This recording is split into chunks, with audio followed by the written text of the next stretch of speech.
God kveld. Og hjertelig velkommen av Idrottartinget til USF. Nå vil vi sette kvinneidrotterbrettene under overskriftene Jentene, kvinnerne og det beste. Vi har en øyelig spennende skra til dere i kveld, og vi fikk nesten om større og AHM for tiltakene. Om et løydebil så fer Andras Nolse og idrottarrådgiver året. Han fer at legge noen tøl fram ur kanningen, og han fer helt sikkert også å ta om strategiene til USF.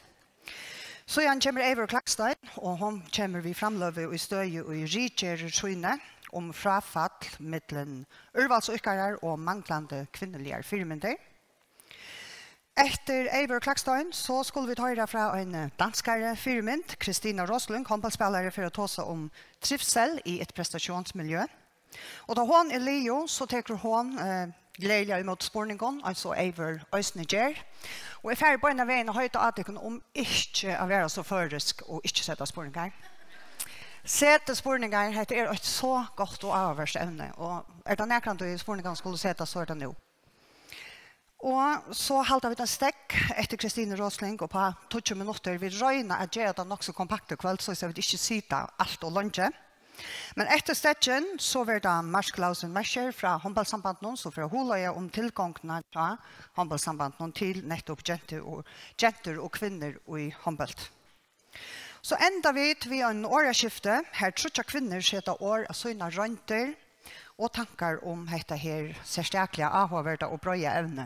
Vi kommer helt sikkert ikke om alt i kjærtsen, åreskiften, men noen av tingene kommer vi til nå, og jeg kan love dere at det er øsene særskilt avhåverda som tar for å si. Så var det praktisk. Kaffe og te og vatten er å få her rettest.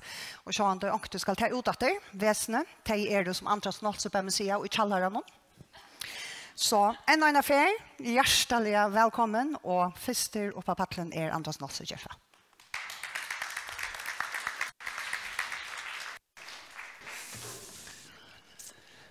Ja, takk for det.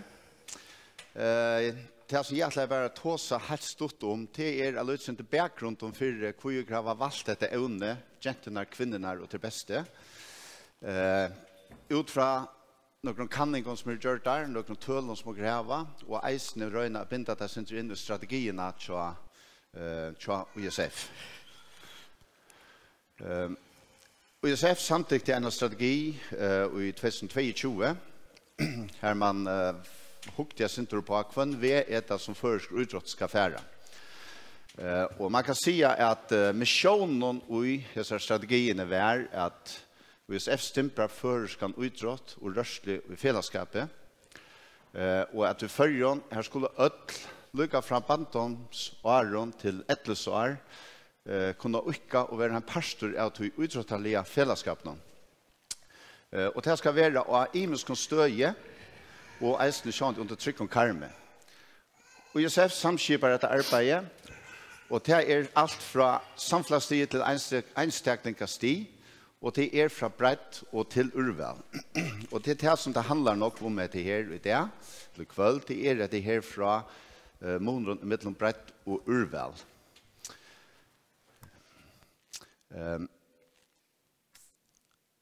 En øyelig tøtninger Mitchell og attervendende spørninger og som strategi tjætsjen, det er vært det her, når skal man flytte seg fra, kan man si, brettene og ivrig urval, og hvordan får dere skipa noen trygg idrottar omkvarver såleis at dere får at det er flest mulig å komme vi alle veien, og han ser om man velger affære den urvalsveien, blir mer eliteprek av, eller om man bare innskrever en parst av en større fellesskap og et ukka som brett. Så det er givet at det er nok som omkant til å komme inn av urvalsleina, men og innskja at de eisen skulle hava noe til på, og de var en parst av brettene, alle veien, alt livet, så jeg sa at dere får skapt et øyelig brett og godt rørsleføre og idrettsglede og møvelegere og ukka til dem ødlån. Og hentan her diskusjonen om når skulle dere velge ut urvalslig, Hvordan lunge skulle dere halda ukkaren og brettar idrottene kontra urvalsudrottene? Det det som dere har rønt av lite synder at illustrere figurerna som dere har. Her nere så tycker at dette bretton heter öll. Det som fyra kanten her på en, det öll ukkante i førjen. Og akkurat delt det opp, man kan si at tro imisk år, eller kan man si, at det bøttene og det unge, og så det voksne. Og ISF øyla grei, eller øyla grei til tilmeldene som dere har, det at ta som bøtt, ta som bær brett, det ikke som heter urvel. Og anbefaler at man ikke skapar urvalsvirksomhet for bøtt, og ta åker ta som bøtten, så ta som opp til tannårenka alder, således, cirka, give or take. Ta åker koma opp i hese ungdomsårene, det vil si 13-14 år, og ta det sagt, så vil jeg det være et sindre imes fra utrådagrein til utrådagrein, til om du begynner man kanskje sindre åren, så innskjukker det at man hever et mennande omkvarve, som skapar brett, men samstånd skapar en framtida urvalsukkara. Ting som har fyllt vel vid, ting kjenner disse pyramidene, der man tåser om at pyramidene, nu kommer man inn, og så har vi ofte en olja spuska pyramide.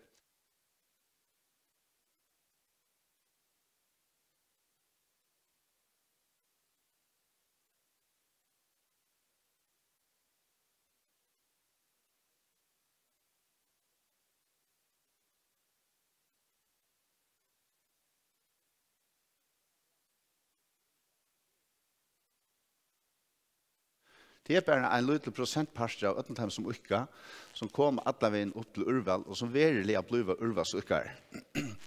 Og man kan si at det som åker hoksa eisene, det at vi skulle heva så nokkar ukkar som mulig opp i henta parsten, og skulle ikke missa at det for tullja. Og kom at det ikke er, så vil jeg gjerne heva at det som vakser, fortsette å ukka alt liv. Jeg har nok tøl her i mån til utrotta lottøkna, som jeg atleier færre sinter 28 nå. Hvis dere hittar til bøttene fra 8-9 år aldre opp til 13-14-15 år kommer, så det øyelig jøvn lottøkka i midten av jenter og dronj. Tølen 1, det 41% jenter og 41% dronjer, så de helt unge, og da det 13-15 år, så er det 93. Det øyelig jævnt. Men det som nå blir øyelig avverst, det at her sørger at det hender en brøyting. Om han 16 års alderen, 15, 16, 16 års alderen, her et øyelig fall, et øyelig frafall i utrådene. Og så at det særlig jentene som i større måned drønsene fettler fra. Og det alltid øyelig avverst, hvor det, og det med et eller annet eiter og tingene som må ta opp her, at tingene er ukveld. Det som jeg alltid ja, nå forskjøttes jeg synes alt hele, men vi kan prøve. Hvis jeg hittar sin til årsøkene for at ukka utrått, etter å være rørsle, så sværer jenter og dronjer øyelig ens. Beget kynne sværer til at det har stått lott, til tøtninga mi klasse, at det et utsyv som man tøymer, til at det sunt, at være sammen vinnen, at man blir bedre til utråtten som man gjør, og her nere, som det ikke skjønner bare nå, her stendet det som er kappast. Det faktisk det som fytter eller lyte i samviskene eller viskene tja ukkar. Og disse tølene som jeg viser å nå, dette førestøl som dere har fra en erkanning som Idrettens analyseinstitutt gjør det for Midtland og ISF og kommunens samskipan Førja og ånder. Det gjør det i... Hva kan jo? Yes, wow. Som Idrettens analyseinstitutt gjør det i 2021, og de kan i frutjervenner tja føringen. Og dette ut fra spurnaskjemaen og annet som de har gjort. Så dette faktisk det nødvendigste tølene som må kreve, og dette kanskje første for å kreve så gangen til førestøl å bytte en sånn utrottet ting ut fra. Her det øyelig ens, avverst, til å komme et vujere.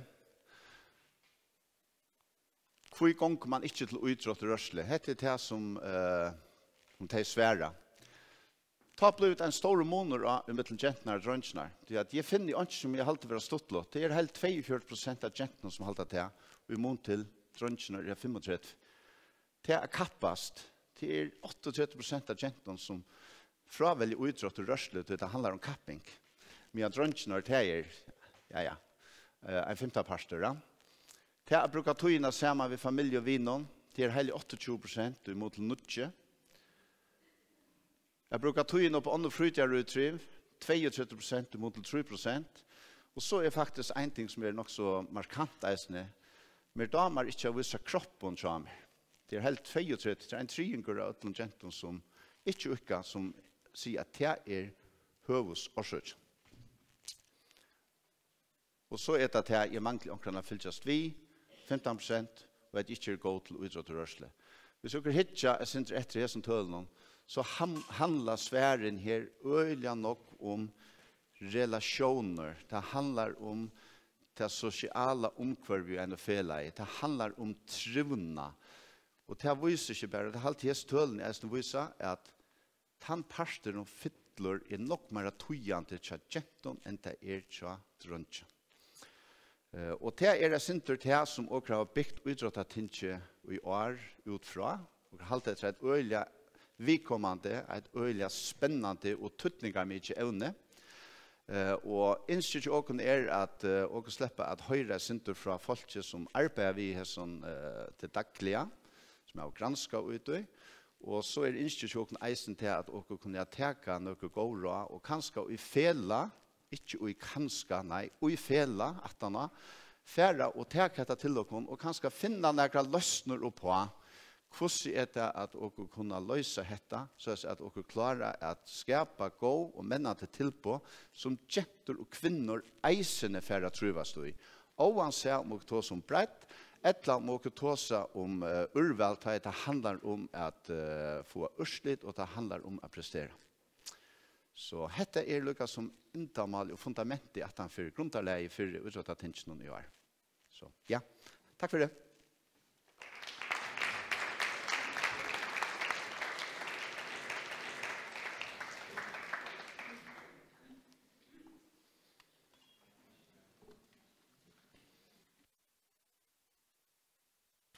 Takk for Andreas, og vi skulle faktisk bo her på en vei, og i skromne vi skulle bære.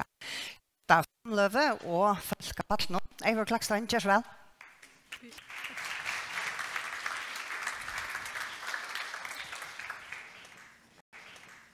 Takk for det. Og da er det så kjønner jeg folk her i kveld, at ta som et område evne, alltid, som selv uikende. Jeg får ta seg synder om en kanning som jeg gjør det i 23 om frafall av kvinnelige urvalgsøkeren, og her det særlig innenfor fotball som jeg selv aktiv. Og jeg ætler bare først at si om meg at jeg 80 år. Jeg spiller ved KI og landslinjen, og så har vi tidligere en bachelor i Salafrøye, og så har jeg bygd opp av en idrotter, eller en master i idrott av Salafrøy. Og da jeg ble livet i 23, så begynte jeg min egen fyrtøke, som er demente, som er parstvis arbeid vi i det. Kvinnefotballter i menning. Ta så vi da ødelen i muskon ødjon, bei FIFA, gjør ødelen jeg for kvinnefotball, for jeg fremja da. FSF er utvidet tiltaket som er kvinner av ødelen, her som de innenfor ødler i fotballen vil ha flere kvinner, bei av venner oppe i kvinkon, som løygarer, dømarer og hjelperfolk. Og jeg halte at de kortet til det kommende år, og de kom med vi øyne nekvån tingene, som de sett seg fire. Vi så ikke også at det nekver kvinnelige løygere, det økest, bare fra 20 var det slager 600 kvinnelige løygere, som skrasetter til FSF, og i 22 var det voksen og POM 2000. Vi så ikke også en forskjellig vokster i kvinnefotballet.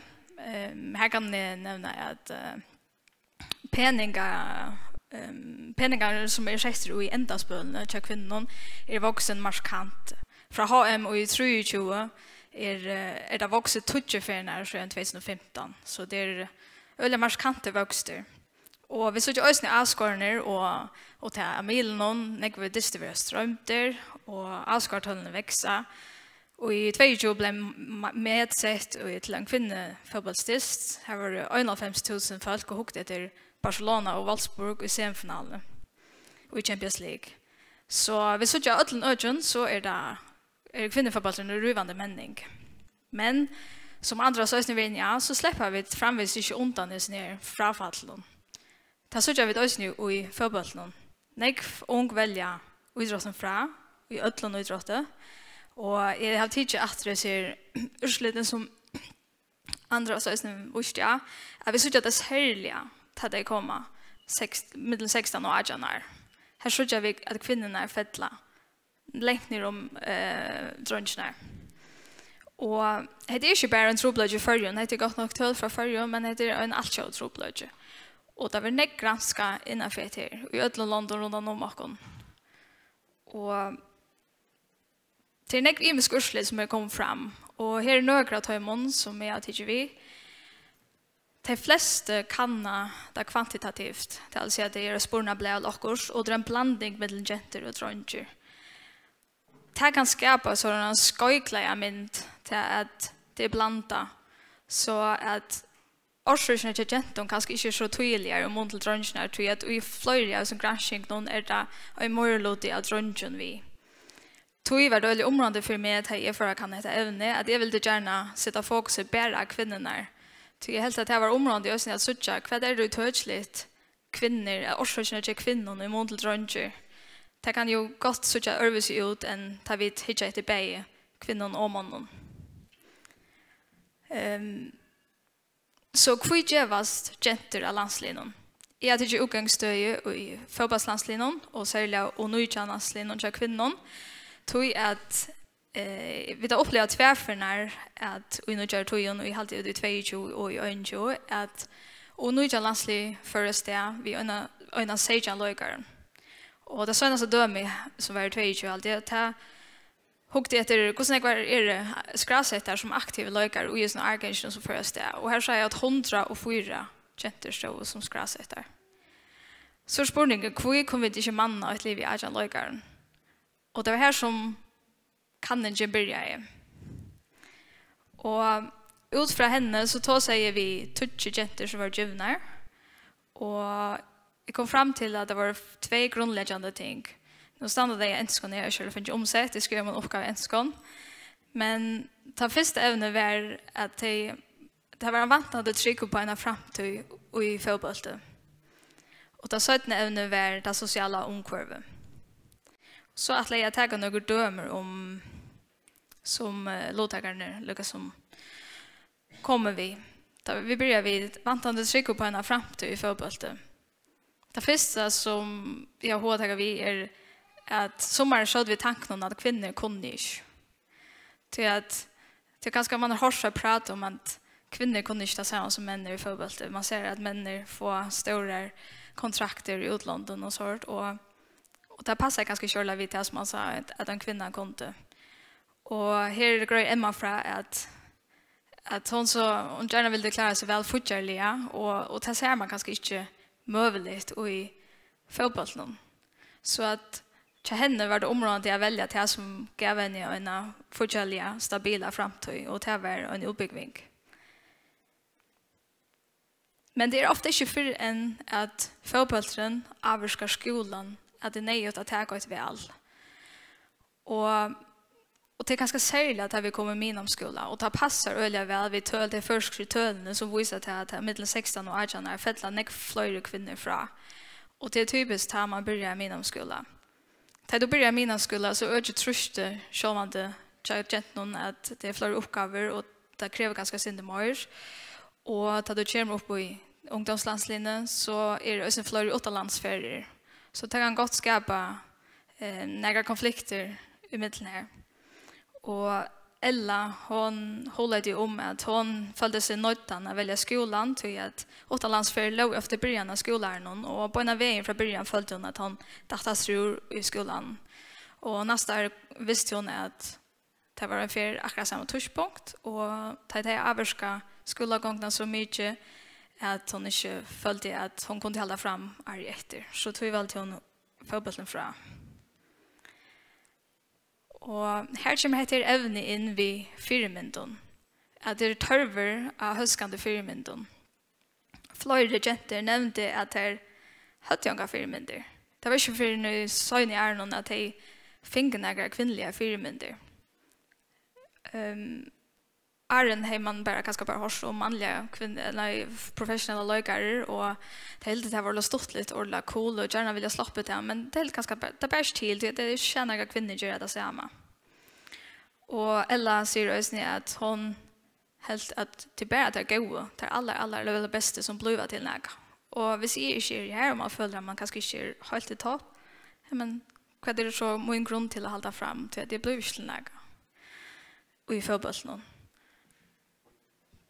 Så det är väldigt områdande att ha höskande fyrmynder och det är ganska här som jag kommer hålla jag lyssnat sötning om vad vi kunde göra här snöjden.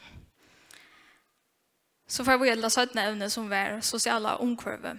Och det var faktiskt ett som jag blev inte överraskad och kom fram och i regerande tog jag att jag har faktiskt en spårning på en lös om det sociala omkurve. Men alla låttagarna nämnde det och i samrövnen.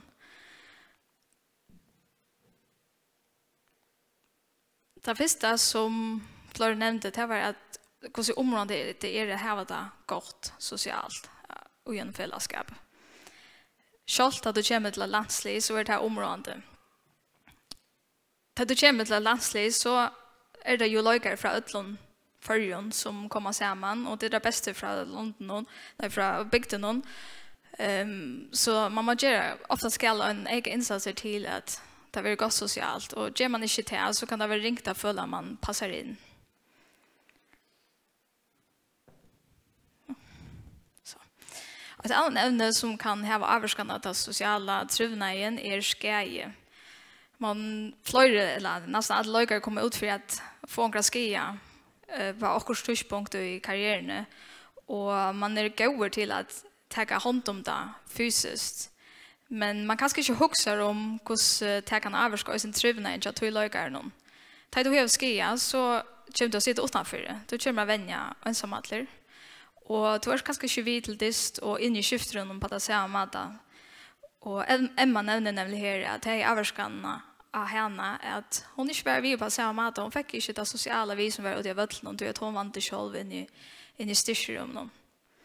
Så till oss nu och en faktor som spelar in. Ett annat som var också nämnt var att livfällare vi från fällan gör det närmare att vara av landslinjen. Bäge tror jag att du har någon som du känner, att du kommer här. Men också tror jag att det gör det ganska tryggare till att färre ut och socialisera det vid några lögar. Tror jag att kommer du ensamhet och inte ganska tåsa vet det till flera av hinnon kännast så ganska ringt att komma nöjda och följa sig att följa att du hör till er. Men att ha livfällare från sina egna liv kan ju också skapa klicker. Och det är ganska sällan troblöd hvis man inte är nog gåor till att göra socialt tilltag som ett liv. Alltså ta i landslinjen innan man så gör aktiviteter samman för att skapa en social antruvna. Tror jag att då kan det ju vara att det är en som kommer ensamma från en fälla. Och hvis det är 5 från KU och 6 från HP och 3 från 630, men hur ska han öjna från Norrköping Väster ganska passa in? Så här då är det området där man också gör socialt tilltag. Det senaste som jag ätlar nämna i samband med omkurven till är att vi ser ofta att kvinnliga yrkar är parser av imenskon och idrottare i en omkurven. Vanligt är att man gör en sommar- och idrottargrön och en väder- och idrottargrön. Och här är det lycka till att samarbeta där. Och Mia, en låttagare i kanningen, säger också att hon samarbetar omkurven från handbollen och från fotbollen. hon sa till att hon var i håndbollen så brukte det nekva tog samman bei arren och att han vändning och dist. Hon är nekva viner från skolan och det brukte ju nekva tog samman utanför vändning. Här mån till i fotbollen så mötte gentarna till vändning och för hem på att han. Och hetta ända så vi att hon valde handbollen framom. Inte tror att hon var bättre till handboll, men tror att hon hade bättre socialt i handbollen. Vad ska vi så ha i hoa utfra kanningen? Det som är så ständigt efter vi och har vi hållit det syndrom i samband med granskningarna är att man ser ett tydligt huggborst, tror jag. Tar vi två löjkar av urvalssti så det vill jag ta gärna och utrått någon geva dem en professionell huggbord här som det inte långt bara är några möta till vändning och vara till steg akkurat men det kräver inte mer. Du ska faktiskt leva idrotten. Men hinna skyne så tar det ärastans i samhällen och så har vi en liksom mentan här som vi halda att uppbyggning är område för att få en goda framtid. Så här blir det så strøy i middelen för huggborder. Och det kan vara tråbelt när man är 15-16 år att stanna vid. Tror jag att så gav det dem knappliga, eller ser du där en stöv att jag knappt skulle hugga om vad är viktigt för mig i framtiden som 15 år. Ska jag hugga om vad är viktigt för mig att jag är ganska uträttlig. Är det en god uppbyggning för att kunna leva väl och ha det gott fortsatt eller är det området jag ösnar vara pastor av en urvalslige eller uträttargrön här som jag kan avrika allt och stöje. Och kan ganska huxa det är öljus först kvitt huxan som gentarna här. Och det är det ösnar. Och hon stolar sig under en danska kanning från 2018 som ösnar kan i kvitt gentar gövast att gentar huxa öljus först kvitt att det kommer lite. Och i större mån än dronger är det perfektionistiska. Och det har ganska samma vid till att äntligen är jag 100% eller är det inte. Dronger då är bättre än gentar att göra bäge, att vara flexibel, hvis vi utrustar att det kräver nek, så är det okej att det kanske inte har så mycket orska till skolan och i 4-4-tal eller 4-2-tal i en period. Och hinvägen kräver skolan nek akkurat här, men så är det ordnande, det kanske inte är till alla vändningar i fotbollen. Gentar är bara kanske inte akkurat lycka. Det vill jag gärna göra allt så gott som möjligt till alla tojer. Och det här kanske är att trobladjen uppständer och att flöjre följa sig nöjdan att välja mittlen utbyggning och utrått. Och ett annat som vi gott kunde huxa om är att ta sociala och östnivet höjtningar av urvalssteg. Det var kanske inte något som är huxa för att komma fram med kanningen till att det är kanske något som man huxar hellre av bröttarsteg och ut i fällen och till dagligt. Tar man kommer till landslig eller en landsligsvändning eller en återlandskapping som det ombor landet så är det ganska average och det fysiska det som teller. Men det är lika viktigt för det som gåest att det sociala ösne riggar av urvalssteg. Och kommer vi så gärna några vimmeller att han heter kanningen. Jag huxar i alla fall att innanför det sociala omkvarvet, här kommer vi gott göra mer för att stimbra det sociala omkvarvet. Så vi har det gott socialt omkvarvet så skapar det grundlag för motivation att göra mer och vänja mer och leva kanske en utrotta, ha en utrotta livsstil. Det är så område att det rickar socialt, man följer sig väl här som man är. Så det är också ett område där man kommer helt upp av urvalssteg. Ska vi titta så efter vantande trygg så har vi tagit en om firmynder. Så vi håller det så område att vi i förrjun och ösning har gåar och imenskar firmynder av vissa. Och vi har ett hav av firmynderna. Det är i alla stans runt om. Vi manglar bara att visa deras inte fram. Vi får bara till dömes har vi nekvar allansislöjare som har utbyggning. Onker har spalt lunch över lakne samstundes. Onker är en lärare, onker en omspringer samstundes som det var spalt mot Tyskland och Spanien och Örenstören tjoen. Så det blev till att göra bäge. Och det är så område att vi har höskande firmender.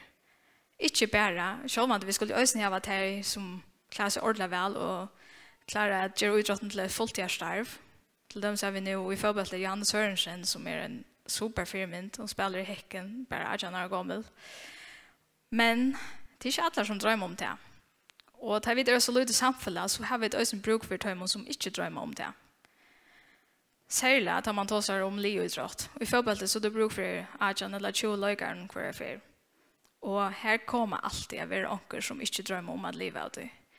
Och tog det också en törve att häva firmynder som så det här kunde sudja att det blir till att bäge tacka sig en utbyggning och att spela en landslig. Man kan också huxa om att till områden hvis man är pastor och fällagskap att vara viljer till att lösa avgörningar och tillja omstövningar efter törve. Till det kommer avgörningar till ötlån och det kommer i tojarskojen. Så till dömes så jag vet att när ungtjeva så är det allt någon time inom skolan börjar.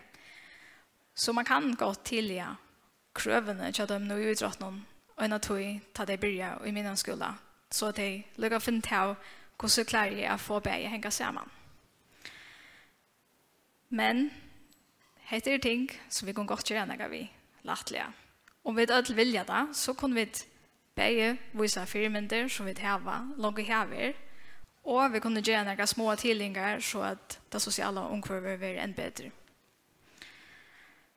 Jag vet inte om några har spårningar.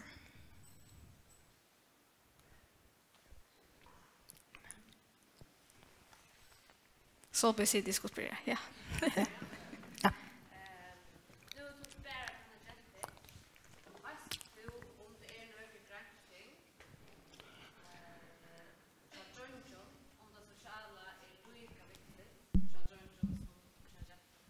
Det är onka förska kanning av tog, men det är allt själva kanningarna säger att det är inte lika tydning av mig, tror inte. Det är så all person inte lika stor tydning. Men hej, jag gärna vilja att vi då inte gör denna förska kanning. Vi som aldersbalkon för att söka vad demonerna och söker till att torgevast och till att tas vidare funnit att gentnar gevast. Så det är just ett öde som vi kunde hitta mer efter.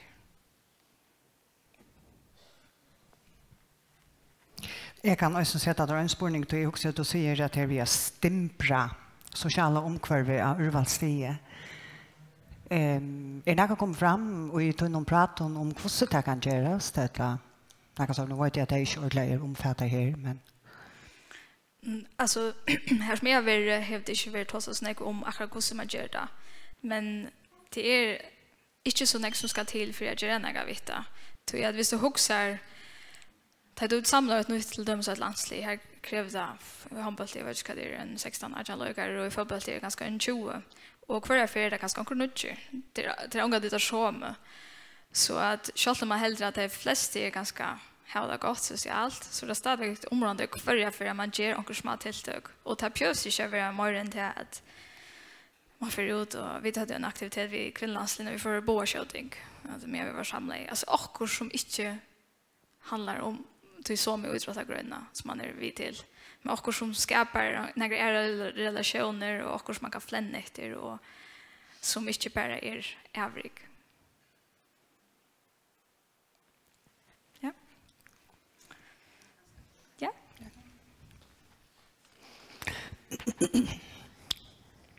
Alltså nu är vi då i förjon och som du nämnde så döms det allt spörs någon chatik när det bara finka manna och agenter och ett landslig var det 105 som var skrassätter. Kan det alltså det är bara en tanke från mig men alltså kan det vara tropost att få att det är sociala aspekter via mig tar man huxar att urvalsläggare och det som bär är för andra ändamål Lucas som är ju i det samma.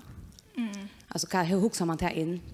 Alltså i huxar till dömes en ganska allmänt lia så är det onkel som huxar öliga längt och kanske onkel som du säger inte över ta ända malia. Kan det vara alltså så kan man lösa det clash ganska. Men det är det som är bioingenjör. Det är att finna en mittelväg som du stadväg klarar att hålla det som vilja det ordentligt gärna och strämpa efter till allra största och framvis kunna hålla det som kanske inte är akkurat här. Så det här är bioingenjör att man ska finna en mittelväg så att du framvis klarar att behalda det här och samstundes klarar att stämbra in här. Så jag har inte rätt svårt till det här och jag var ju som nägar här men jag tror en sån vi må pröva att komma fram till att finna för att finna vad det är rätta. Ja. Om jag har. Ja, alltså de flesta alltså gentarna som är i alla fall tar sig vi tar som går så område det är ösnen bara att lawyer taga initiativ till några aktiviteter. Så att det som ökar gen vi ett landslig så är vi nästan öll orskan lagt och göra det bästa och övriga så gott som du kan. Det är inte alltid att orska och överskott till att färra och göra något socialt samman vid hinnon. Och här är det så område att lawyer och de som är runt om ta hand om det och ganska de som sätter sig igång. Så att så fast ju några sociala aktiviteter planlagt där så det är inte egentligen själva som skulle ut och lösa troblöjkan. Men här som det inte är lika väl avvarskar vändning och prestationer. Ja. Jag har en spårning som framhållt av oss när. Här du utan en kanning just en uimend av att det är lättare för näkrar kanske personstyper av genton av fortsätter utrustning än några är. Det är också just när som du nämner så är det en som säger men för mer är det lätt socialt. Om demoner och typen om vid ger ett urvals omkvarv för förrjun. Har vi plats för Timon stittle och imuslägga någon etla. Här har vi kanske mest plats till ett slag av folk. Det är en hållang jag ofta har haft. Aktion lofta vid ödlån bäg Timon som är donalig som är ett slag av personlighet och Timon som har ett annat. Att det har gått för en större erbjudning och det hade inte varit en annan på kvar en urvals utdragsgrund du är pastor av och för er rundan om akkurat och ut höjmen och då det lofta ödlorna. Det kan gå vara en erbjudning vid först att höjmen stittel typ någon att passa in särliga hvis det inte motiverar er alltså efter tog fotbollsmässiga hvis det är ganska och i hinnan ändan och när det bara spela till det stort lite och så är det ganska syndra attrallande att det kommer här upp och kanske inte halta att vändningarna och distance är det stortligaste så kan det gott vara en erbjudning men det kommer ordentligt an på kvar i rundan om och korridora lofta då.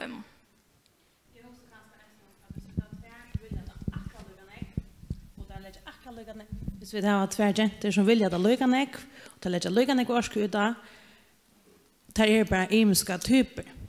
Klarar vi att lofta ödla. Det är här som en halt i onketöj att vi tar lättare vi att lofta nökron personlighetstypen än nökron öron. Ja, det kan gott vara men det är ju själva parstag med kanning men ja. Jag också bara det här ganska som halt tar vi titta efter utrustningen att vi är nöjt till att göra plats för ödlon personlighetstypen som urvalsläggare för. Ja, det är en god meshing. Ja, vi har en spårning nu och så vi tar hentan och så har vi tagit till en att säga att vi må för vi är. Kjørsva. Nu tror jag att du är så är pengar gäng gatt som någon till det.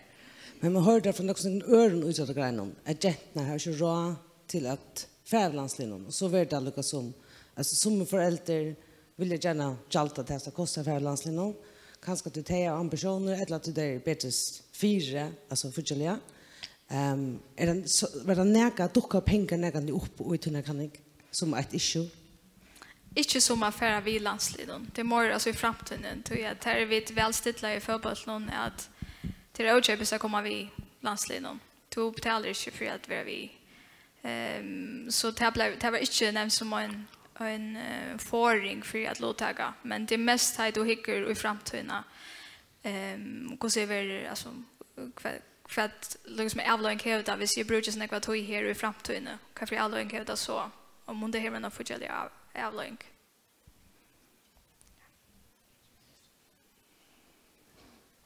Ja, det ser ut til at dette var spørningene. Tusen takk for det, Eva Klakstad, så takkelig å ha vært.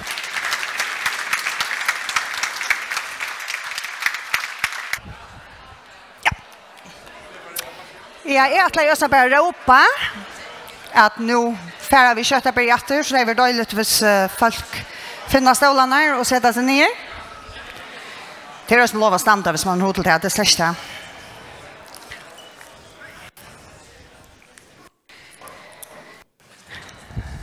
Vånande har det finns några gåprat och i stetchnon.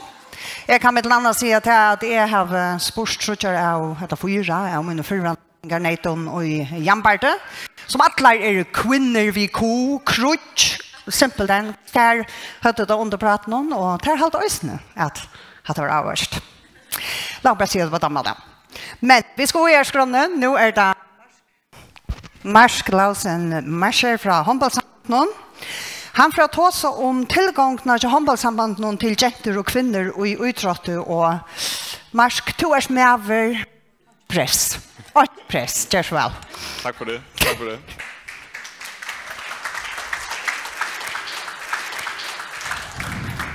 Det var kun mændene, der klappede, det kan jeg godt lide. Jeg har gået hele dagen og forberedt mig og prøvet at få min feministiske side frem, men jeg vil sige, at jeg kom efter det oplæg der, det bliver svært. Vi blev bedt om i HSF, ikke mig, men vi blev bedt om at holde et lille oplæg, ikke fordi det kommer til at tage så lang tid, men lidt om vores tilgang til kvindehåndbold, og nok mest vores udfordringer i forhold til et frafald, som vi har, og måske også et fravalg i visse tilfælde på landsholdene. Så det er ligesom udgangspunktet for oplægget. Til at starte med så sådan lidt historisk, hvad vi har gjort omkring kvindelandshold og kvindehåndbold i vores regi før. Så bare sådan faktaboksen herovre, det fortæller lidt om, hvor vi har stået i år. Vi har haft 98 pigehold tilmeldt i de forskellige rækker. Vi har haft 97 drengehold. Vi har 8 hold i SMS-dejlten, som er kvindeligaen på Færøerne. Og vi har 7 hold i Børndejlten. Vi har det samme antal piger, der er tilmeldt til Lækker Mænding. I hvert fald nogenlunde, det svinger lidt, nogle gange lidt flere piger, nogle gange flere drenge. Og det er klubberne, som indkalder dem. Vi har tæt på ingen afbud til vores yngste landshold. U16 og U17 har jeg skrevet her. Og det gælder både på drenge- og pigesiden. Det er sådan faktuelt, det vi kan forholde os til. Det vi så kan konstatere, det er, at der er selvfølgelig frafald for de ældste kvinder, også på de ældste drengelandshold, men i udpræget grad flere piger, som fravælger landsholdet, når vi bliver ældre. Det gælder de ældste ungdomslandshold, og det gælder også vores A-landshold. Og det er sådan en konstatering, som vi har gjort os. Og det startede måske allerede for en 5, 6, 7 år siden, at man så, at der var et fravalg, og et frafald også. Og når jeg mener fravalg, så er det fordi, at de måske stadigvæk spiller håndbold, men de vælger bare ikke at deltage på landsholdet. Når jeg siger frafald, så er det måske fordi, de stopper tidligt. Og der gik man ind og diskuterede, hvad skyldes det? Og for 6-7 år siden, der kom man frem til den konklusion, at alle skal have det samme tilbud. Kvinder og mænd skal akkurat det samme tilbud. Og der snakker vi altså om, de skal have antal træninger, de samme træningstider, det samme antal måltider, de spiser sammen, det samme antal sociale arrangementer, staben rundt om landsholdene, det har set akkurat ens ud på kvinde- og på herrelandsholdet, og ungdomslandshold osv. osv. Mediedækningen, og det er selvfølgelig ikke, vi bestemmer ikke over King Bashby og Postal osv., men vi bestemmer over vores egen, kan man sige, medie udad til, og det har været akkurat det samme. Det tør jeg godt at love. Og faktisk så vil jeg gå så langt, at jeg vil sige, at kvinderne nok har fået mere opmærksomhed end mændene. Så det var det. Jeg er glad for, at der ikke er nogen, der råber nej nu, det vil jeg sige. Og stadigvæk, så ser vi stadigvæk den dag i dag, at der stadigvæk er et større frafald på kvindesiden end på herresiden. Og hvis jeg så bladrer videre, det som vi så ligesom er kommet frem til, det er, at så må vi gøre noget anderledes, fordi det virker ikke. Og en af de ting, som vi har snakket meget om, det er det her med, da vi sagde, at alle skulle have det samme tilbud, der var det tilbud, som vi gav mændene, vi gav til kvinderne også. Det vil altså sige, at vi tænkte ikke over, at det var kvinder, vi satte ind i det her tilbud. Vi tænkte bare over, at hvis mændene har det her, så skal kvinderne også have det, fordi det fungerer hos mændene. Og den konklusion er vi nok nået frem til, at det er nok ikke sandhed. Vi er nok nødt til at anskue det lidt anderledes. Vi er nødt til at anskue det med, at vi må på en eller anden måde se det anderledes på kvindesiden end på herresiden. Jeg er ikke den rigtige til at fortælle jer, hvordan det så er. Så derfor så har vi sagt, at vi vil gå til bunds i det her, og kigge på, hvad vi kan gøre anderledes. Og nu står der godt nok en kvantitativ undersøgelse. Jeg havde meget travlt i dag, så 50-50. Vi er selvfølgelig en kvalitativ undersøgelse, jeg vil lave. Vi har snakket, og vi er også begyndt på at arbejde på at lave en kvalitativ undersøgelse med forhåndværende, nuværende, fremtidige landsholdsspillere, som både har valgt landsholdet fra, men også folk, der har valgt landsholdet til. Og der vil vi selvfølgelig ind og undersøge, hvad er årsagerne til det her. Og som jeg sagde, det er ikke mig, der skal gøre det, fordi det er ikke den rigtige til at gøre. Men det er noget, som vi finder rigtig interessant. Og hvad er hypoteserne, som vi har opstillet til den her kvalitative undersøgelse? Det kan jeg nu bare meget kort, fordi jeg tror, at de 2 oplæg, som har været i dag, har fortalt meget om det her, så det gider jeg ikke bruge så meget tid på. Men det kan være sådan noget som uddannelse, det kan være sådan noget som arbejde, som gør, at frafaldet er tidligt. Det er i hvert fald de hypoteser, som vi stiller os. Det kan være sådan noget som familie og børn. Manglende mulighed for at blive professionel håndboldspiller. Avery snakkede også om det i forhold til, der var noget med det økonomiske og så videre. Og det er nogle af de hypoteser, vi har gjort os. Så lidt mere, hvilke svar, som vi håber at få. Og der kan vi sige, der kan vi godt skille os lidt ud fra forskere og andet. De leder ikke efter svarene, det er ikke deres opgave. Men vi leder selvfølgelig efter svarene, fordi det vi skal have ud af det her, det er, at vi skal finde ud af, hvad er det, vi kan gå ind og gøre anderledes.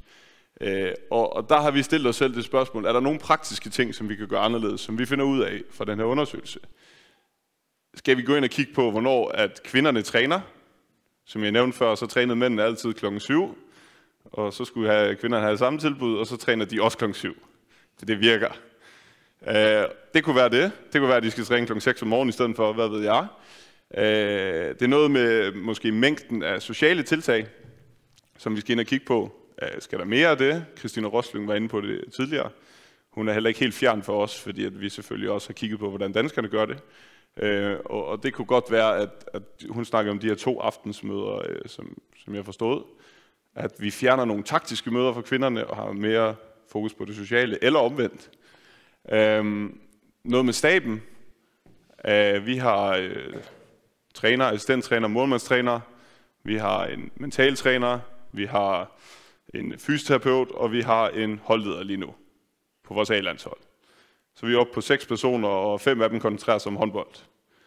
Skulle man måske skære nogle af dem væk, og så måske koncentrere sig mere om andre ting på et kvindelandshold, hvor at herrerne kunne anskue det anderledes. Det er sådan nogle ting, som vi håber at finde ud af. Og så står der sådan noget med, hvordan vi helt konkret, hvordan udtager vi et landshold? Bliver der sendt en mail ud til alle kvinderne? Tillykke, du er med, og nej, du er ikke med, prøv igen næste gang. Hvornår spiller vi kampene i kvindeligaen i U16 og så videre? Det er sådan nogle ting, som vi har stillet os spørgsmål. Er der noget, vi kan ændre på, for at vi gør frafaldet mindre?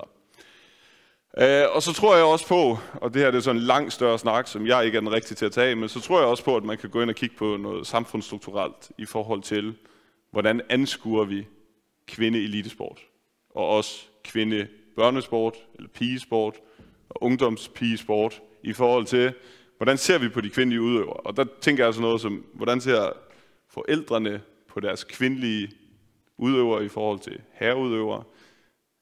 Er det vigtigt, at pigen hun går i skole, og drengen han skal bare spille fodbold? Det fungerer bare. Eller er der noget, vi skal ind og kigge på der, at selvfølgelig skal vi anskue vores børn lige? Noget med, hvordan kigger vores klubber, som har stor betydning for forbundet senere, hvordan kigger de på kvindesport, kvindehåndbold? Og så nogle ting, som jeg håber på, at vi godt kan få svar på. Ja, Det er sådan i korte træk det, som jeg vil snakke om, men hvis jeg lige vender lidt tilbage til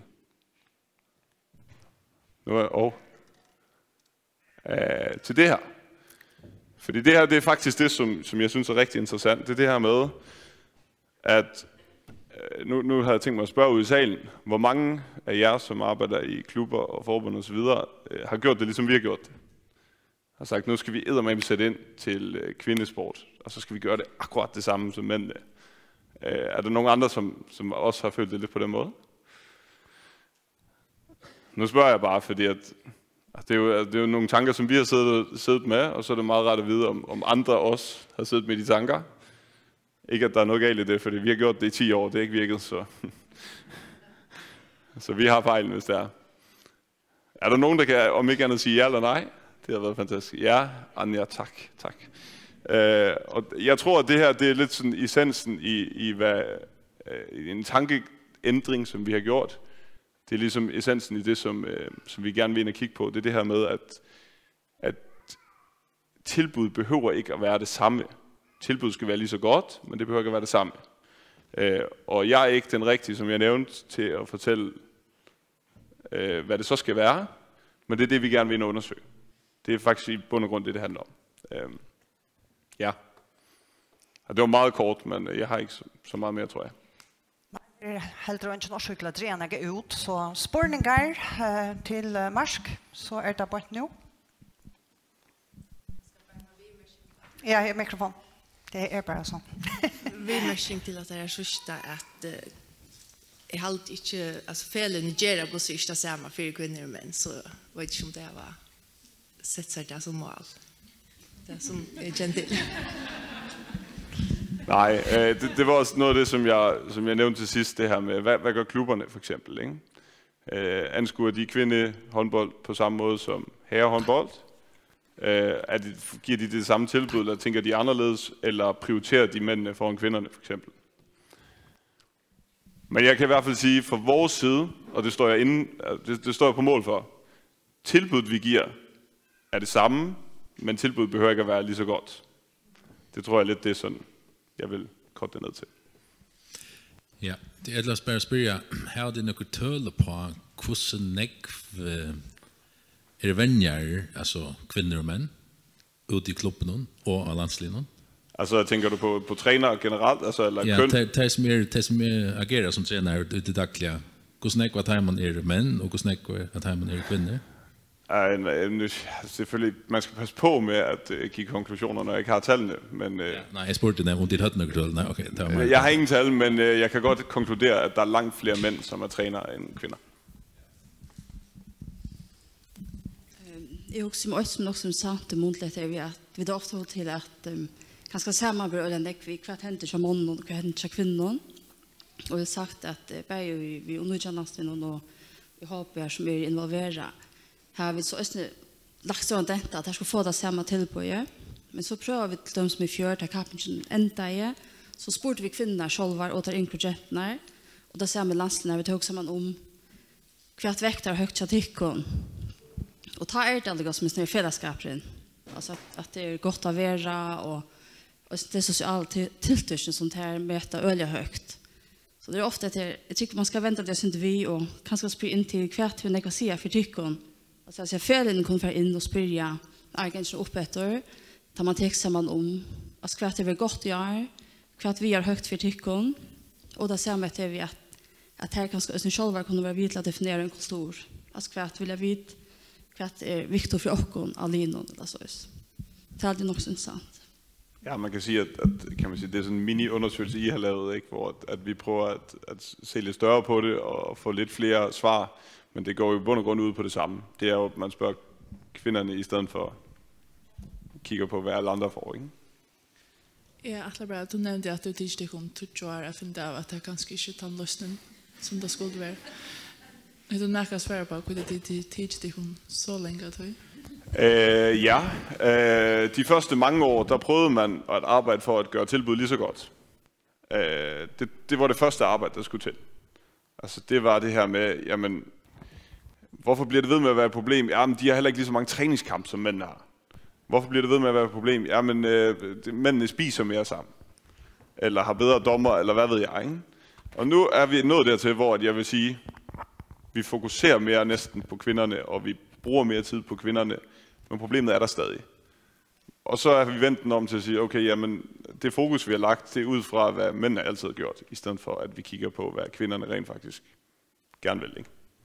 Så det tror jeg er mit svar, det er derfor, det tager så lang tid. Altså, nu har jeg ikke siddet i HSF i 10 år, men ja, det er tæt på snart.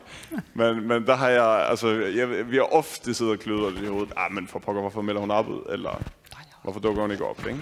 I stedet for at vente om og sige, okay, er det noget, vi kunne arbejde med? Ja, hej, Atre, orsaka. Det er at hvis det ikke er nøktuelt upphatta, så kanske man kan täcka det sen som en lommafilsfi. Så som det virkar, huxie, så virkar det som att det är nog några kvinnor som är vänner i de yngre deltarna. Och så gevas där också väckna. Det är bara det så som det bara rent visuellt ser ut när man är ute i höllarna, men det har gått för att det inte är så, men det är ett intryck. Och visst det är så läs. Så kunde det vara intressant att man kan kvinnor gevas som uckar, men kvinnor gevas där som vänner. Det är så intressant att veta. Kvart årsaken til det, om det så. Helt sikkert, og måske også, altså det er jo også en af hypoteserne måske, altså er årsagen til, at I stopper tidligere, fordi der kun er mandlige trænere. Det håber jeg, vi får svar på. Ja, det er årsagadler, Arne Tusle fremad, så for jeg siger, vi tar plass til tårsporinger. Hattler pluss 1. Ja, det er ganske ikke noen spørning, og lykkes noe en svær. Okay. Du vil lave et retorisk spørgsmål. Forskvinnerne i HSF, altså vi danner forskvinner i HSF, og jeg halte at 8 av de 13 forsfolkene i Fedlån er kvinner, og det er for flere enn 2 siengar kvinner, og jeg nevnte noen i Forske Håndbollsfedlån, så kvinner er store mer låt det her. Det er noe som har hentet de siste 20 årene, eller så snart. Men vi har ikke kvinnelige domare, og vi har ikke kvinnelige, ikke nekvar kvinnelige venner til de voksne. Det er ikke enkelt. Så det er absolutt et dødje som kan viverska til at løse trobleggene vil hjelpe hvis man fikk flere.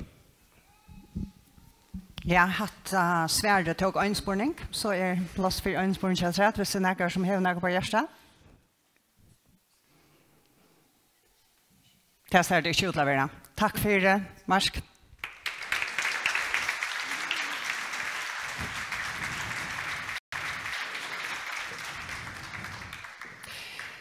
Så skulle vi ha 30 kvinner oppe på paddelen, og derfor takker jeg litt sånn tøy, og jeg får gjenge her og skånske vatten og alt mulig med igjen. Men jeg har alltid for utenførende be at dere kommer opp, og en skal ha mikrofon og alt det, så vi takker det bare synder on the fly. Jeg går om først som husker så vel på nå. Edna Maria Depes, Kristina Nattestad og Marion Falkvart Damberg. Velkommen her, alle tror jeg.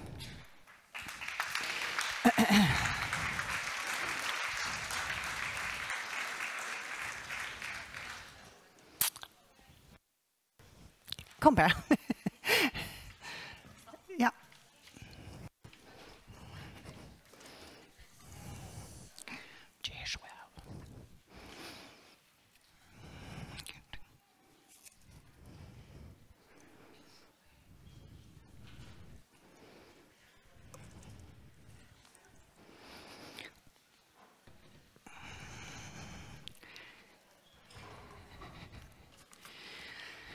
Ja, så løs. Kom deg, Atle.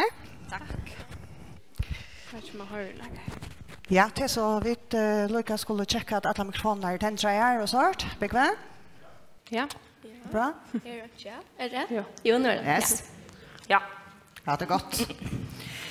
Og så bare en praktisk spørning. Jeg sitter ved telefonen, det er ikke til Church Messenger, det er bare for jeg halda tøyene. Vi snakker helt rett, det er ikke lurt etter dem, men det er helt for å være særskilt avhørst, så kan nå det. Tid og trutjar som har kvar sånne særstøk og søve og i trottet. Og jeg halte at vi færre bare at Leia 4 vi henne som sier på en underlinje med. Edna Maria Debes, hva søvann til å fortelle sin rom til sjølva og tunne trott? Jeg er Edna Maria som sagt, og jeg börjar helt som lite lägga filmlek. Bäge estetiska och raskap. Och har vi just det jag alltid det var första jag började kappingali. Och gör det så till det blev det var 15-16 år gammal. Här det hände en stöva här inte blev vald av ett liv. Och så står vi här. Just filmlag allt mitt liv och blev inte vald av liv och här var inte annan liv. Och vad gör man så? Gör det sin fall som idrott över synare. Inte samma stöje, men tandmöjligheten öppnar sig så upp. Ta. Och för så omträdtränare fall som idrott av huvudstøye. Och har så just det helt till i 2020. Och har jag tränat nere av huvudstøye i Århus. Och det var ordentligt en sån drömmer som blev upprunnen. Här mente mig öden jag och jag slapp vi till och challenger och att läsa stora drömmar som jag hejer. Och så blev jag som mamma i 2020 och flyttade hem till förjar och så är det min stöva hur får man motivationen och igång efter. Så jag flyttade hem för alla mina vinkoner som jag tränar som var vid 9. Så står vi här, inte ensamhet, men Teo och Lino var 15 år yngre än jag. Och det är ganska inte mest motiverande att välja, alltså att man inte har någon ordentlig att knyta sig till. Lyckas som Teo tar så öden jag om det är till relation och det sociala, det fyller öden jag. Alltså det är öliga tungt att hålla motivationen uppe där man inte behöver det är sociala till en vinning. Ja, och vi får ta så mycket mer om det här, men vi stäcker för först. Och Kristina Nattstad, hur ser det? Ja, jag började i fotboll da jag var 6 år gammal. Och det älskar jag. Och jag har spelat något i Väster och så har jag varit i Danmark. En ledprogram till Vilbjerg. Da jag blev 14 år gammal så blev jag skött i knäna. Så det gjorde det att jag måste vänja mig in i styrkjurnen. Så jag var inte på samma mat, samma vid timon som vant ut av vattnen. Och då blev jag synter en annan pastor eller vad det. Alltså jag knöt inte samma sociala relationer som hinner göra. Det gjorde det att vänjningen blev till en byrå, till att vänjning. Samtidigt som jag följde att jag inte, alltså jag har också realistiska tankar om att jag inte har alltså framtid som yrkesläkare. Kanske till att jag inte är läkare firmynter, men jag tror att här är inte coolare att vara på samma måte. Så jag valde att göras. En annan faktor som jag har spalt in till var här ser vi att jag följde att jag ville bruka tojerna, stämma negotojerna som brukte av vattnen, eller in i stationen, är stanna. Här som jag ville bruka det på uppvink, så jag hade följt att det här är större nyttovirre. Så tog valde jag faktiskt fotbollen från. Ja. Hur gammal var det? Ja, då har vi varit 16 år gammal och så. Ja. Marion Falkberg Damberg, jag har alltid gått stäffa så bara tog över med sin över med tror jag netto tog jag då är Ja. Alltså jag är nog uppvuxen i en handbollsfamilj och ja. Och så har vi spalt i Neguar och Eisen spalt nu men jag gick inte ut för de sista bottnen, tror och jag är Eisen med landslinjen vi de äldre ta hon är vi 20 år. Så ja, jag vet inte om jag är given men det skulle vi lukka som kanske jag kommer sin närgen och allt det. Men ja, jag är en helt alai i en här sån för någon och jag sett mig så fyra att spela handboll skulle inte få mig och jag är bort helt där. Så jag har rött att prioritera bäge, själv om det kräver jaljanek av Einon og Einon Bergland.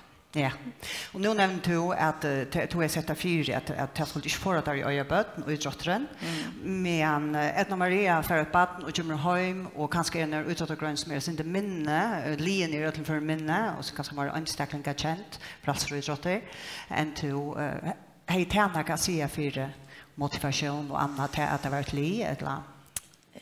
Ja, altså det er alltid helt sikkert, men jeg minnes øyelig vel. Da jeg så begynte jeg spille ved Bestalinnon, kom opp etter Handaveien, ta var det nekvar som var nekvar vel eldre enn jeg, og vi var nekvar i munnen argenge. Men munnen argenger som fra 1905, den argengeren var jeg faktisk ensamme i nekvar av Bestalinnon, Tjernarsalon. Så yngste spelare? Så nei, ja, nok så lunge, inntil det kom 92 og 55 og 96. Ja. Och så är vi fan långt ner efter. Jag ska inte spela det. Nej. Jag björs inte. Så alltså på Hamadan vill jag säga att mina vinkoner som är heje, alltså har vi unga vinkoner från skolan eller inte så som i fylgjes vi. Alla är från idrotten, kommer i handbollsnon. Och jag har vi eisne känner jag eisne kvar som är äldre än och är alltid att bindelige mitten här på ett när. Här vi är i min ålder som är vi ensamma i min argage. Ja. Ja. Kristina, du nevnte at det er skaven om. Hvordan avvarsker det? Ja, tar vi skaven til sånn det mega kjeiligt, og motivationen hun börjar dala. Særlig at man blir til en ikke parst av til større håp noen, så tar hjelper jo helt ikke på motivationerna. Så jag hade en sammanblandning att hembaun ting något att göra det mega tungt. Ja, och men kvart hej kunde vi just i huset så vi ska ju du kan inte det samma som hinner men kvart hej just månen för två månader. Ja. Alltså jag hade att man borde haft en som man det pjusar en sala för en grad näka men man borde ganska haft en lilla ett lejon eller hur en lilla och alltså och just där alltså omkvarven. Ja, nu ska väl du kan skaffa detta. Ja, fällan, ja. Ja, fällan. Som heter ju hatt för tem tänk något. Jag hade det var bara så borste fra av folkerskott. Och så får den fysiska vänner som kan vara en institution och vikter. Ta det inte. Alltså jag hade hjälpt på skian, men jag hade inte hjälpt på att få med som en part av hopp någon. Jag hade tagit en större alltså ta tjäljas av vi skian och ta att det blev isolerat från hin och jetten. Ja. Ja. Och hur ser det ut det? Alltså är det stadverk så att du nu är du här och tar här? Alltså hur är det alltså? Nej, jag också för att du blir isolerad under vänjning. Ja. Tar du isolerad från upp någon så jeffs du. Vad händer så? Ja. Jag kan svunga. Alltså jag hade att till neckar som är junior faktiskt. Och jag hade neckar goes alltså uti alltså alls någon och experience alltså pappa sport med då den där. Hej du just om du inte finns skian. Och tar jag syns ja, ta heje till att jag valt utbildning framom. Till att är som jag säger Janne tar chankularroden som är följt man pjörs inte när vill jag ha en gularod men jag helst några firmen som jag kan söka upp till så kvart som jag följt jag inte vill uppbyggning bär hackre. Akkurat. Så jag hade några gentrade på ta maten. Så tar det är junior tar jag vid stadveckor och samma stad vi där filst. Att man känner du att det är några som om kommer in här vid uppbyggning och såna. Ja, det gör jag. Men kanske inte helt samma mån. För mig är det alltså ju uppbyggningen är väsen fyllt och är en underutbyggning men det har kanske varit mer att det är ensamt som är just det. Inte så mycket uppbyggning som är vill att nu tar jag det här fram men mer hur så får jag det här sammanhalt eller så. Ja, och ta nämnde du att du för Danmarkar och så hände något ordentligt. Vad är det som händer att du för Danmarkar sammanbor vi även jag från utåt färjan? Ja, så kom ni år 1900 här komma ett li här vi var 15 unga min ålder som var det. Alltså närmast kunde och träna i samman. Vi tränade alltid samman, gjorde det samman till varje vändning.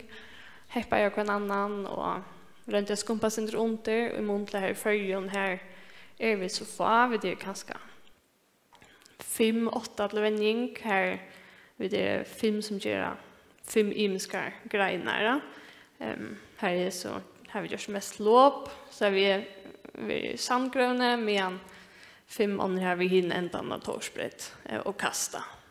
Så i princip någon så tränar jag som ett. Men du i Danmark heja. Men i Danmark heja har vi öll förra gång vi lepa samman. Öll 2015. Du är ett omkvarve. Heja ett omkvarve av den här Felix andan som. Och vart är det här att det här näka se socialt alltså relationer till dina livfällare? Ölianik. Ja.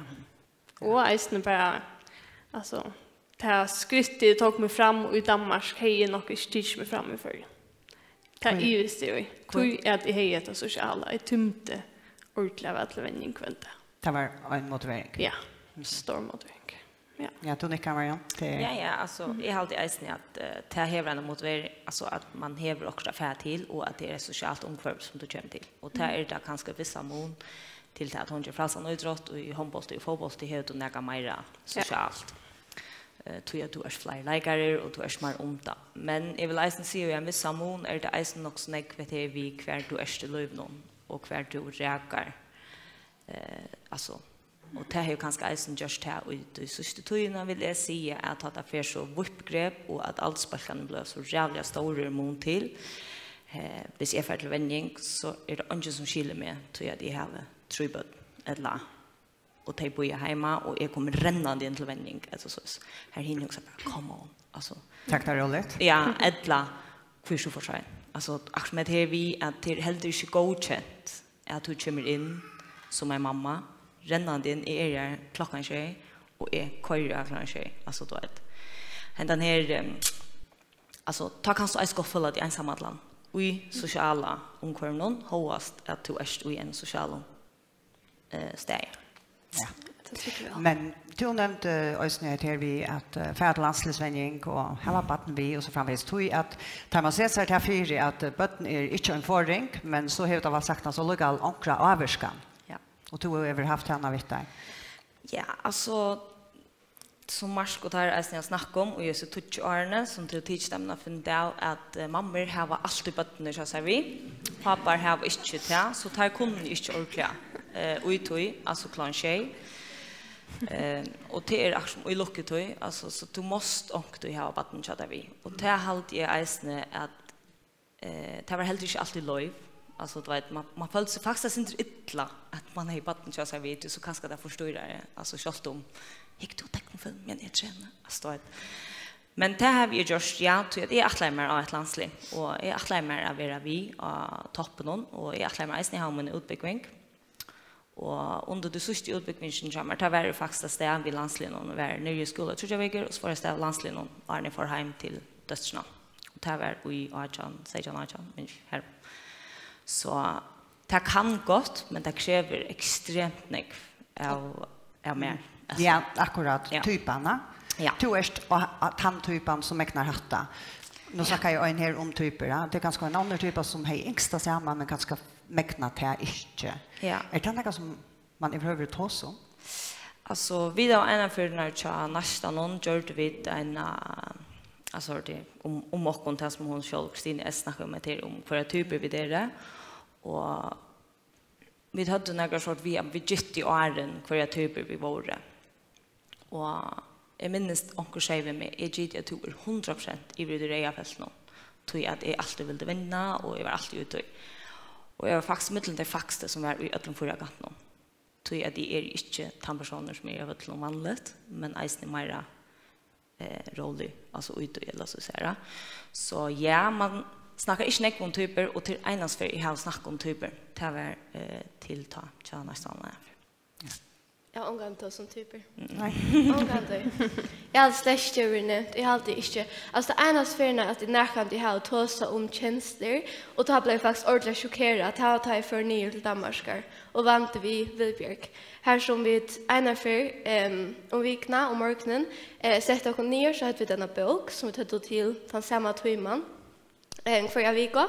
Här så vi skriva och det som vi tar klara vikna arden och vantan ner till nästa vikna och ja, jag blev faktiskt ordentligt chockerad.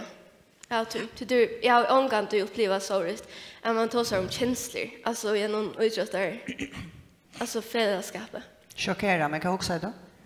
Jag också att det var mega gott. Alltså jag säger till pappa, alltså, det är mega gott. Det är att som känslor där. Ja, faktiskt. Alltså till att jag alltså till det blev mer personligt. Alltså det blev inte bara vid maskiner, ja. Vid maskiner så skulle spela fotboll och nu skulle vi vinna. Men det blev till att okej, vi tappar den distan, men hur skulle vi så klara nästa distan? Han har om, okej, nu får det ett kvilt och så kvar vi det gångdator. Men äsne, alltså, ja. Hvordan vi tog i helt som vi har tagit som typer och Anna och alltså det är ganska tråkigt att ta sig vi folk att det är 15 år yngre som du säger men också kanske i Danmark. Ja, alltså faktiskt upplevde det kom att till förra att han är bunden ta halt det att alltså gratis inte för att vändning hur så vi ofta gör det nere och fick oss inte och vi gör vi chatta här men det gör vi alltid nere och ta sig inte vänjaren och så faktiskt en av dagen så kom vänjaren ut till mig och säger kan du inte skriva några ord till mig om vad kanske har hjälpt för att motivationen kan hållas uppe. Och så sände jag ett skriv om att till dömen sätter vi att bara hvis man lyckas göra ett lov säger och jag satte faktiskt ordentligt gott sen för att alltid känna nu kunde du lyckas ett bein här eller så lyckas jag faktiskt vara haft ordentligt gott så det gör vi beina så alltså ordentlig motivation okej, det var gott men så kan man ju vara sin sjön till sista men att eisen är vänjaren lägger orsk i att huxa om det som är utanför och inte bara ta fysiska vänjningarna. Det så lös i förskon och idrotte? Det att det kan vara att det snurrar sig om avrik och slit först och främst och inte sådana kvanna? Ja. Ja. Ja, för det mesta. Ja, och titta på ekonomiska idrottsgrejer så att man ser att det var också efterfärant. Men som att det var så är det att vad gör man så? Nu har vi finns nöcker på i kväll. Kan hålla det om tej alltså det kan inte för jag knallt. Men då tar vi kan hålla det om EM-status som kommer fram kan se efter. Alltså jag vet ja. Jo, bättre du bara. Ja, alltså jag har alltid synt det är vi att nu kan jag nog mest sätta mig fast i handbollen som hon snackar eller som vi snackar om mer isne och det som är alltid också av version lusta i isne då det var utvart någon förra dagen eller gör att man gör undantagslöv till 14 år gamla jenter. Ja. Det har alltid är garvilt.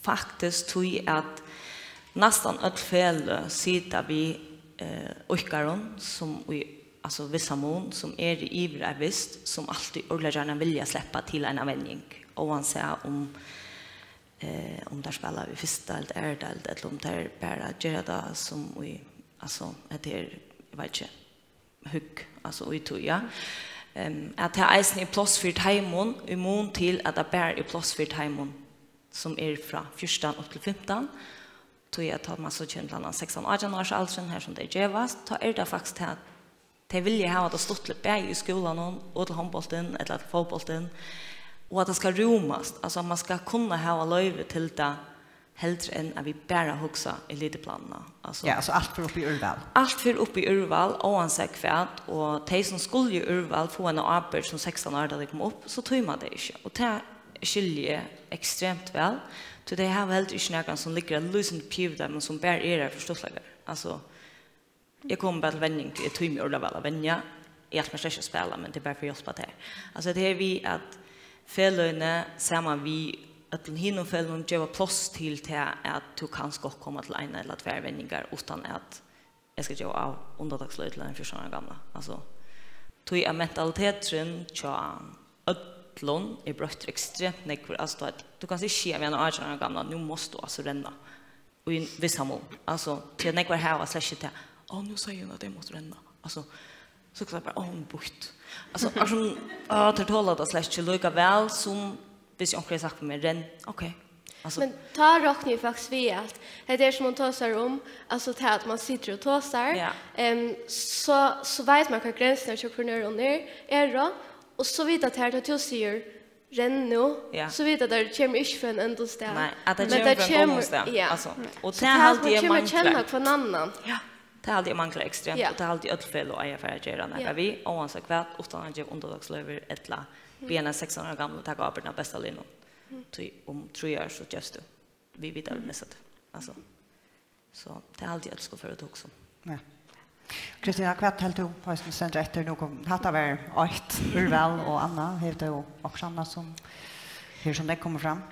Alltså nu också att alltså det större eller så tar vi att man som jetta så har jag finns jag vet att som och i such det nu samsarna i such så mammorna som har bötterna så så vet vänning så ser bara jag vet inte om jag tror mig så jag vet inte och ta också är bara akkurat som får jag männen inte känna i bötterna vet vänning.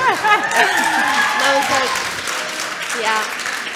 Nej, men jag husker bara, tjänar lustlar jätte. Alltså, det är inte stolt, det är inte en framtid som man vill sucha. Men är det inte också en filmen då, lukka väl? Shit, hon är god. Jo. Hon är här, hon är 2 bötten vi, och hon är här lukka. Jo, men jag husker bara att det är kjorska. Alltså, det är, ja. Men jo, men alltså, jag husker bara att det är alltid det är en, alltså, det är eisne. En problematik. Tja kvinnor och mannen. Och för det är färre jenter som spelar. Och en män. Tror jag att i allt faktiskt här är Gerdanik. Ja. Edna Maria, nu ska jag inte spela det bara ut, men Gerda Luga. Hur blir det bara vi och så tänkte jag bara vi och allt det där? Tar runt det, faktiskt. Och det är en stortlig söve. Det var ja, i början är han inte vi, men så tog jag en för han var i halvtid var helt annan eller så. Jag kan finna en rennecykla. Så där tar jag vi. Så tog jag vinna en torsbredd rennecyklarna vi. Ta första i mötet tränare Sjura konst. Det var ska man släppa cykla rennebredderna. Och så säger jag bara äntligen tills med samman tills vi och så får man bara så. Ett dyker motivation. Ja. Och men jag huskar vad ska jag ha det är inte sjuk så om lät han cykla. Man lyckas mycket men kan du tro finns på sjukvård? Ja, alltså att som är sitter näck vid till att det redan är hållt sport vi tar som alla då. Jag hållter vi manglar synd att ta så enstaka grejer kanske mer upp i prat. I Danmark ska man säga Team Danmark som vet inte känner till det men här man hör såna felaktsmysterier och här man kan vänja sin samman och här vi också synter. Hur kunde vi till dem inte här var en styrkemys tillsammans så kunde vi träna styrke samman men så tränar vi kvarskär idrotten själva. Här vi så kunde vi faktiskt samlas samman tvärs om grejer men allika vi vill ha alltså man kan se grejer. Tegersmål. Stora mål alltid. Jag har alltid spelat här visst hur det sociala mäster. Alltså det är jag nog en gång det sociala tar mäster mekanik och det är som man lägger minst detta. Ja. Alltså. Vi kunde snacka om det kvadrat, men vi stäcka här. Edna Maria Drebes, Kristina Nattstad och Marion Falkvart Damberg. Tack för det tycker och lyckas med.